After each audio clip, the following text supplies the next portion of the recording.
ഈഫിൻ ആപ്ലിക്കേഷനിൽ യൂസറായിട്ട് ലോഗിൻ ചെയ്യുമ്പോൾ റിപ്പോർട്ട് ടാബിന്റെ അണ്ടറിൽ ട്രയൽ ബാലൻസ് എന്ന റിപ്പോർട്ട് ഉണ്ട്.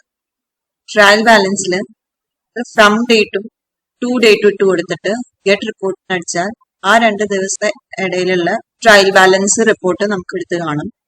നമ്മുടെ ഫൈനാൻഷ്യൽ ഇയറിന്റെ സ്റ്റാർട്ട് ഡേറ്റ് കൊടുത്തിട്ടുണ്ട്, എൻഡ് ഡേറ്റ് ഞാൻ ഡിസംബർ 31 കൊടുക്കുന്നുണ്ട്. ഗെറ്റ് റിപ്പോർട്ട് അടിച്ചാൽ ഡെബിറ്റ് ബാലൻസോ ക്രെഡിറ്റ് ബാലൻസോ ഉള്ള എല്ലാ ലെഡ്ജേഴ്സിന്റെയും ട്രയൽ ബാലൻസിന്റെ അടുത്ത് വരും. ട്രയൽ ബാലൻസിന്റെ ടോട്ടല് ഡെബിറ്റ് സൈഡും ക്രെഡിറ്റ് സൈഡും ഈക്വൽ ആയിരിക്കും. ഇതിന്ന് നമ്മൾ പർട്ടിക്കുലേഴ്സിൽ പോയിട്ട് ഡബിൾ ക്ലിക്ക് ചെയ്താൽ ലെഡ്ജർ റിപ്പോർട്ടിലേക്ക് അത് ഡയറക്റ്റ് ചെയ്യും. അതായത് ഞാൻ ഭണ്ഡാരം ഇൻകം എന്ന ലെഡ്ജർ സെലക്ട് ചെയ്ത ലെഡ്ജറിന്റെ പേര് ഇവിടെ എടുത്ത് വരും. അതിന്റെ ട്രാൻസാക്ഷൻസ് ഇവിടെ എടുത്ത് കാണിക്കും, ലെഡ്ജർ റിപ്പോർട്ടിൽ എടുത്ത് കാണിക്കും. 2 ട്രാൻസാക്ഷൻ ഉണ്ട് ഭണ്ഡാരം ഇൻകം എന്ന ലെഡ്ജറിന് അഗേൻസ്റ്റ്. 2 റിസീപ്റ്റ്സ് ആണെന്ന് മനസ്സിലാക്കാം. റിസീപ്റ്റിന്റെ ടാബിലേക്ക് അത് ഡ്രിൽ ഡൗൺ ചെയ്യും.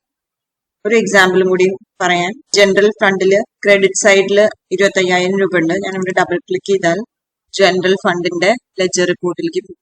ഇവിടെ ട്രാൻസാക്ഷൻസ് ഒന്നുമില്ല, ഓപ്പണിംഗ് ബാലൻസും ക്ലോസിംഗ് ബാലൻസും എടുത്തിട്ട് ടോട്ടൽ ഇവിടെ എടുത്ത് കാണിക്കും. ഇനി എക്സ്പോർട്ട് ബാർ പ്രിന്റ് റിപ്പോർട്ട് ഇവിടെ ക്ലിക്ക് ചെയ്താൽ നമുക്ക് ഈ റിപ്പോർട്ട് പ്രിന്റ് ചെയ്യാൻ പറ്റും.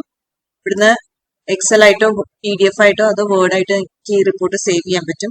അതുപോലെ ഇവിടുന്ന് ഡയറക്ട്ലി ഈ റിപ്പോർട്ട് പ്രിന്റ് ചെയ്യാൻ പറ്റും. അങ്ങനെ ട്രാൻസാക്ഷൻസിന്റെ ട്രയൽ ബാലൻസ് എടുത്ത് കാണിക്കാൻ വേണ്ടിയിട്ടാണ് ട്രയൽ ബാലൻസ് എന്ന റിപ്പോർട്ട് ഫോം.